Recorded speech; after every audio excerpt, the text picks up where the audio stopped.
Result with आकाश में आप लोग का स्वागत है। हम लोग ये संख्या पद्धति का भाग 1 देखेंगे। यह एक क्वेश्चन श्रृंखला होगी। इसमें कुछ महत्वपूर्ण क्वेश्चन शामिल होंगे जो कि एग्जाम की दृष्टि से बहुत महत्वपूर्ण होंगे। इसमें कुछ क्वेश्चन सामान्य भी होंगे और कुछ क्वेश्चन थोड़ा सा जटिल भी होंगे, लेकिन हम सारे क्वेश्चनों को बिल्कुल आराम से समझेंगे। जैसे देखिए, पहला क्वेश्चन दिया है, यदि 700 प्राकृतिक संख्याओं की गुणन की जाए तो प्राप्त गुणनफल में 7 की कितनी घात होगी। देखिए, इस क्वेश्चन में ये लिखा है कि अगर 700 प्राकृतिक संख्याओं का गुणन किया जाए तो उसमें 7 के घात कितने होंगे। जैसे हम लोग शून्यों की संख्या ज्ञात कर रहे थे, तो जैसे हम लोग का सवाल में दे रहा था 1 गुणे 2 गुणे 3 गुणे 4 गुणे 5, तो हम लोग उसे आराम से, अगर 100 तक रहता था तो हम लोग 100 में आराम से 5 से भाग देकर 5 की संख्या ज्ञात करते थे। ठीक उसी प्रकार इस सवाल में कुछ नहीं है। इस सवाल में यह कहना चाह रहा है कि 1 से अगर 700 तक गुणा किया जाए तो 7 कितनी बनाएगा।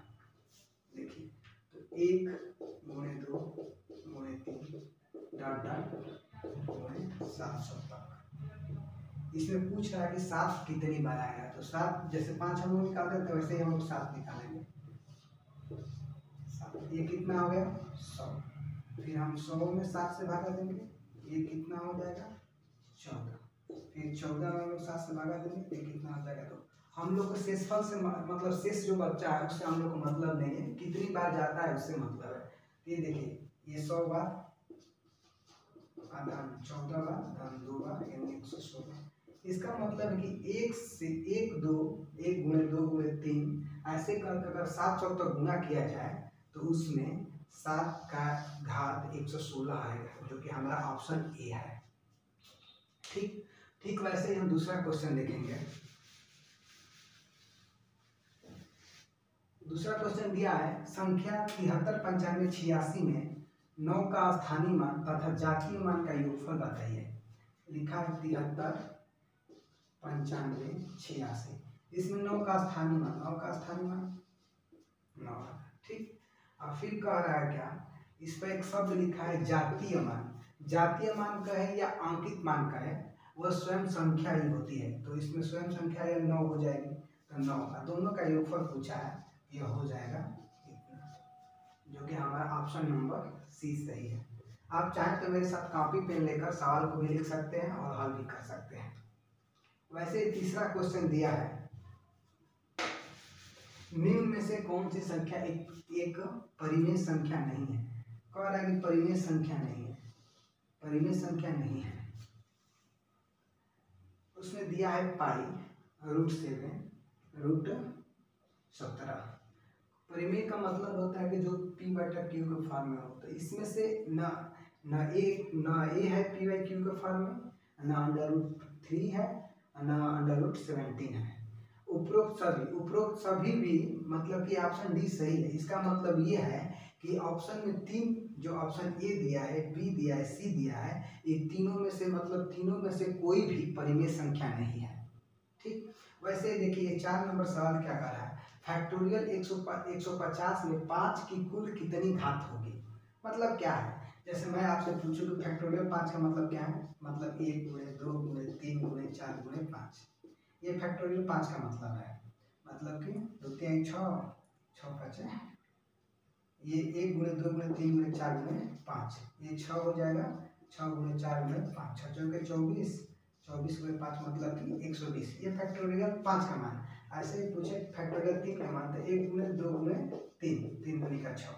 इसका मतलब बोल रहा है फैक्टोरियल 150। तो फैक्टोरियल 150 को अगर हम लिखें तो हम लोग ऐसे ही लिखेंगे ना कि 1 गुणे 2 गुणे 3 गुणे 150 तक।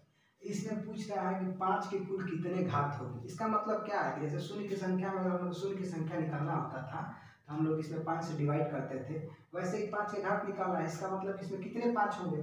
तो देखिए 150/5, तो पंक्ति है 15 30, फिर 30 में 5 से दे 6 5 30, फिर 6 में 5 से दे तो 1, यह हो गया 30 धन 6 धन 1 36 1 37।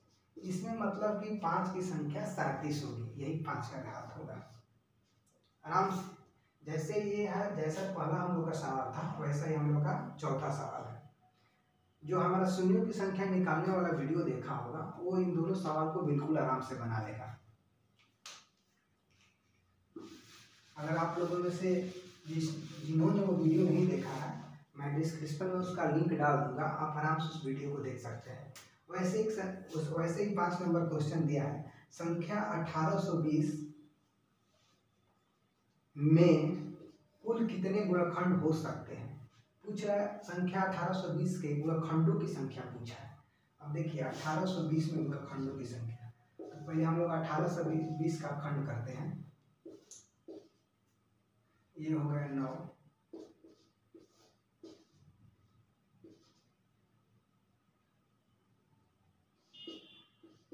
ये हो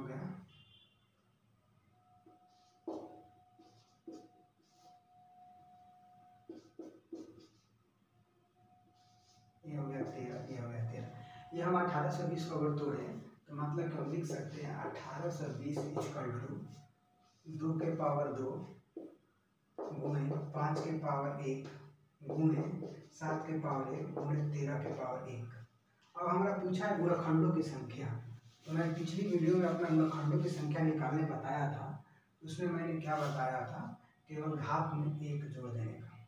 तो घात में 1 जोड़ देंगे 1 गुणे फिर 5 1 प्लस 1 फिर 1 प्लस 1 फिर 1 प्लस 1। तो ये देखिए क्या है 3 गुणे 2 गुणे 2 गुणे 2, 3 दूनी का 6, 6 दूनी का 12, 12 दूनी का 24।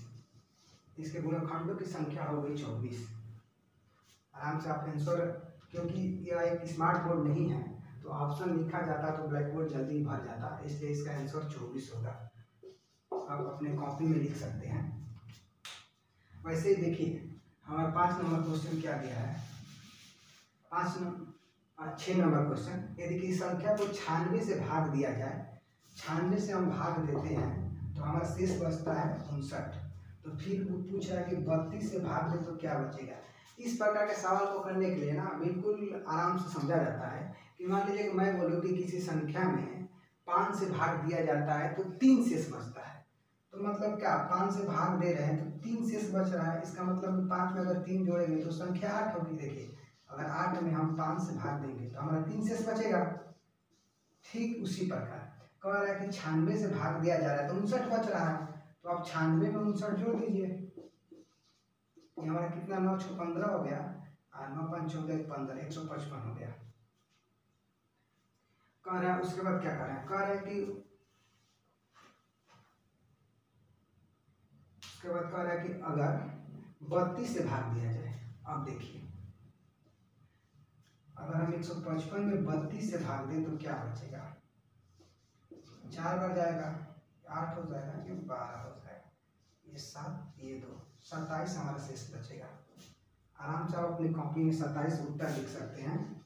एक बार आराम से फिर समझते हैं। कह रहे हैं कि यदि संख्या को 96 से भाग दिया जाए तो 59 शेषफल बचता है, यदि उसी संख्या को 32 से भाग दिया जाए तो शेषफल क्या बचेगा।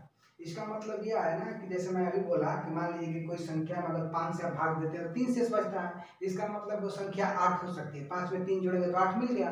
अगर 8 में हम 5 से भाग देंगे तो 3 बचेगा। उसी तरह अगर 96 से हम देते हैं तो 59 बचता है, इसका मतलब वो संख्या 155 है। अब 32 हमको 155 में देना है तो हमारा शेष बच जाएगा 27। आप आराम से 27 इसका उत्तर निकाल सकते हैं।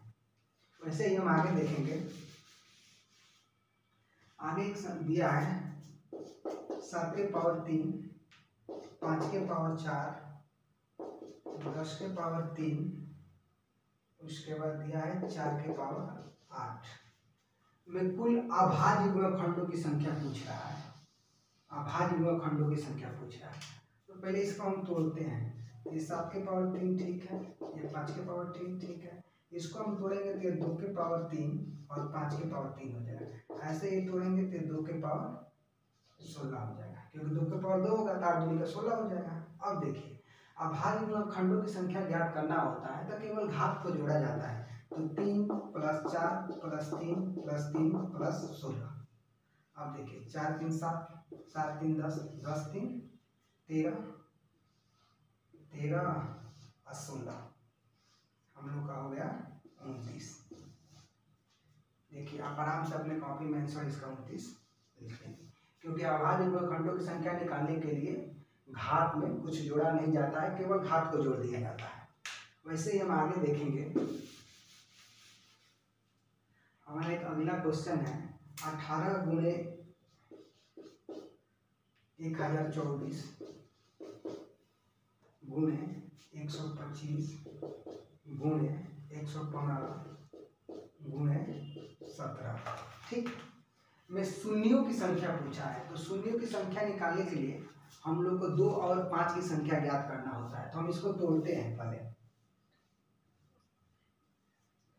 3 गुणे 3 गुणे 2, 3 का नाम 9 दूनी का 18। ठीक, वैसे इसको तोड़ेंगे, यह 2 के पावर 10 का मान 1024 होता है। वैसे ही तोड़ेंगे तो यह 5 के पावर 3 है।